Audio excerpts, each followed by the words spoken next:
Hello, friends and families and loved ones. I greet you all.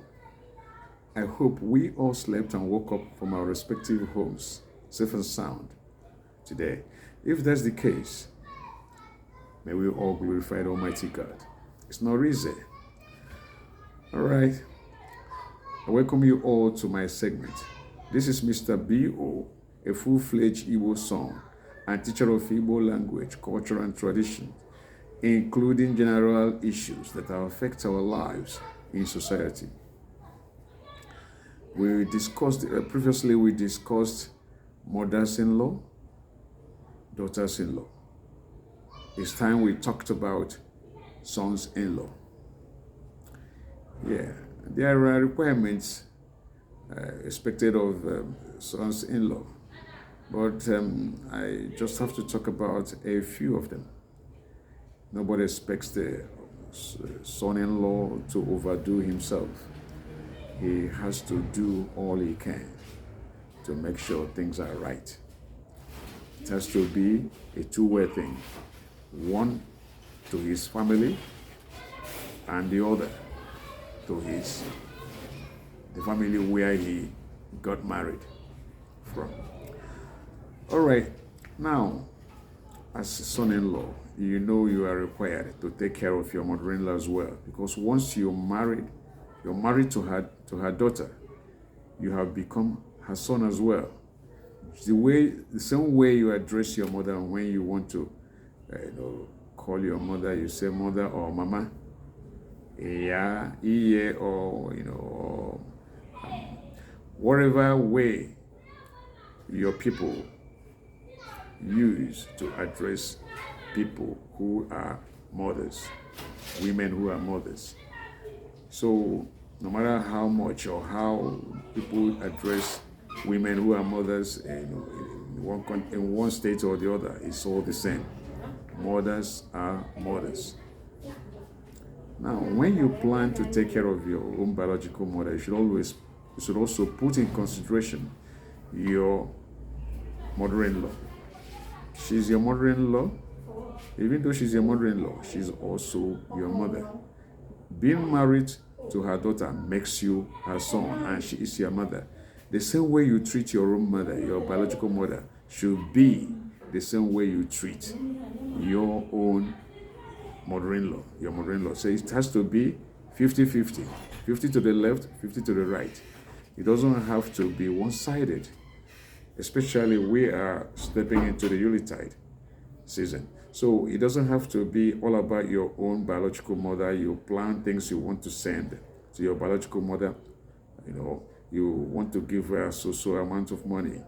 So as you do all that, as you plan ahead of time, remember to put that woman on your list. Okay, let her be on the list of those you want to spend some money for. Let her be on the list of those you want to bless this season. Let her be on the list of those you want to kind of buy one thing or the other. So it doesn't have to be people who come from your own side. Your mother-in-law is also part of you. Since you are married to her daughter, you are her son and she is your mother. So always see her the same way you see your mother. What you give to your mom, make sure you give to your mother-in-law as well. If you're a man of means, always remember that your mother-in-law also needs you. Okay? You also have to inculcate her in your programs. So don't leave her aside. Don't leave her behind. She's simply part of you. So the moment you understand that, there will be peace between you and your wife.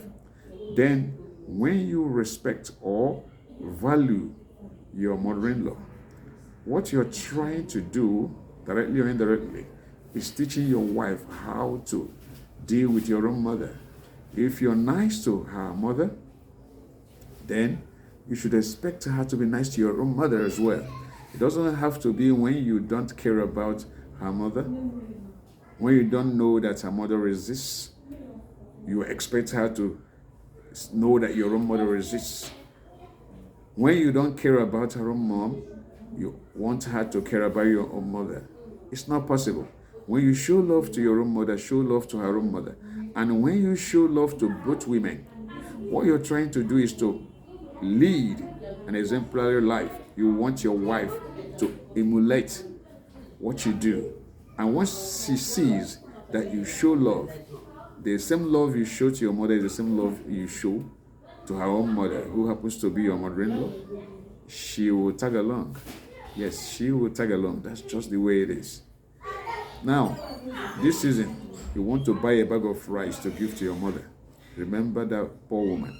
Whether or not her husband still lives, make sure you buy one bag of rice for her as well. When you buy the condiments, make sure you remember her as well. When you buy the condiments for your mom, buy condiments for her as well. So, when you buy clothes for your mother, buy clothes for her as well. I mean your mother-in-law. So, everything has to be ranged 50-50.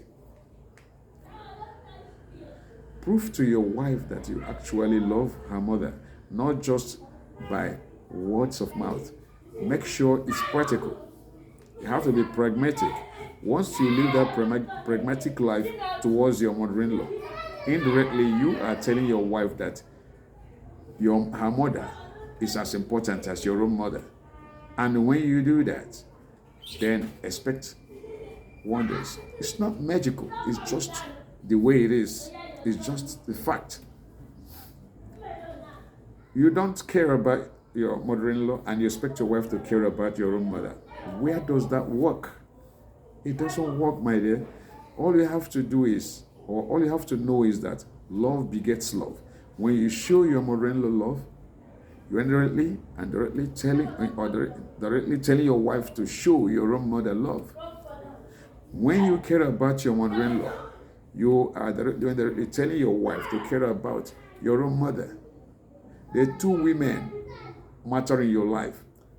Your mother-in-law and your biological mother. It's not all about giving gifts to your wife and forgetting to give to her mother.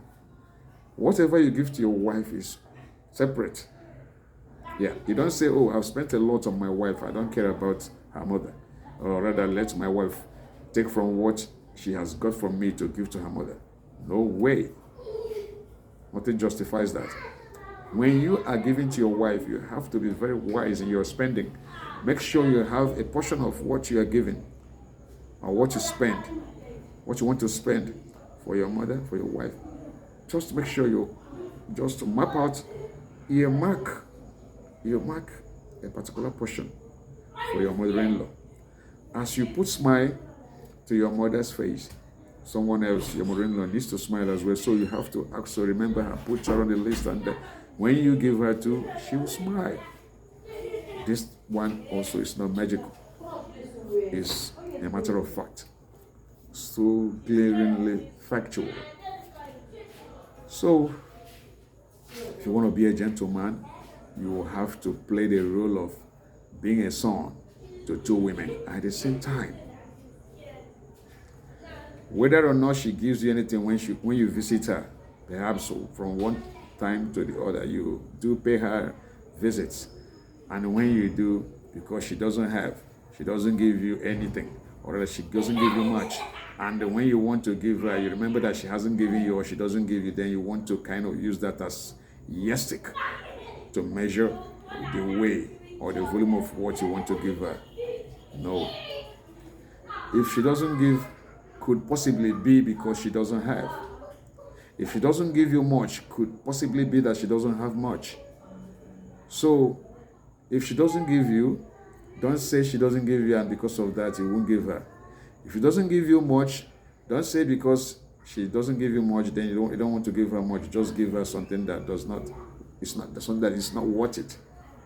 Give her something that will make her be proud of you, that will make her be that proud, so proud enough to talk about you in public, to tell her children about you, how caring you have been, how doting a son-in-law you are.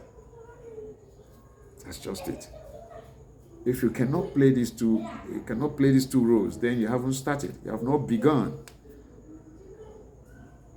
You can't be nice to your own mother and prefer to be nice to your mother-in-law.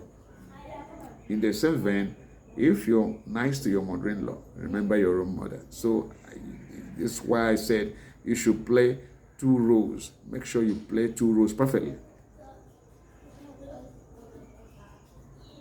If you don't have, your mother-in-law will understand that you don't have. Yes, she will definitely understand. Because you usually give her when you have. When you don't have, you don't expect her to get you misconstrued.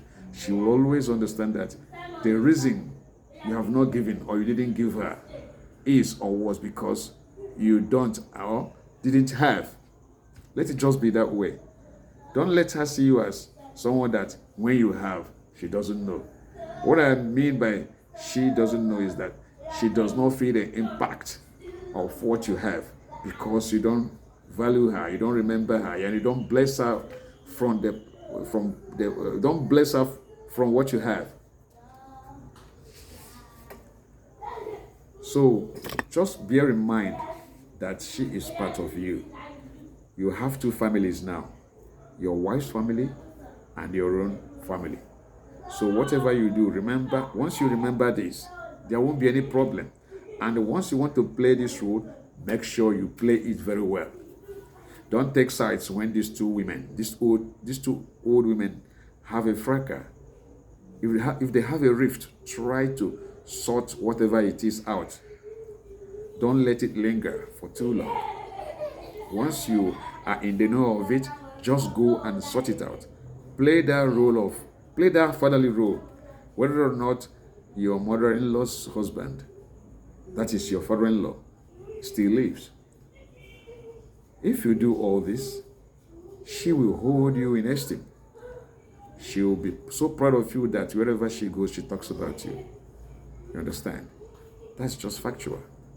Don't treat your mother-in-law in such a manner that will make her know or feel that it's because I'm not your biological mother, that's why you're treating me this way. Make her see you as the son she has. If she doesn't have a son, once you are married to her daughter, you have become her son. So give her all the care a son gives to his biological mother. That's all for now, folks. When we meet next time, we talk about another interesting topic. All right, bye. Catch ya.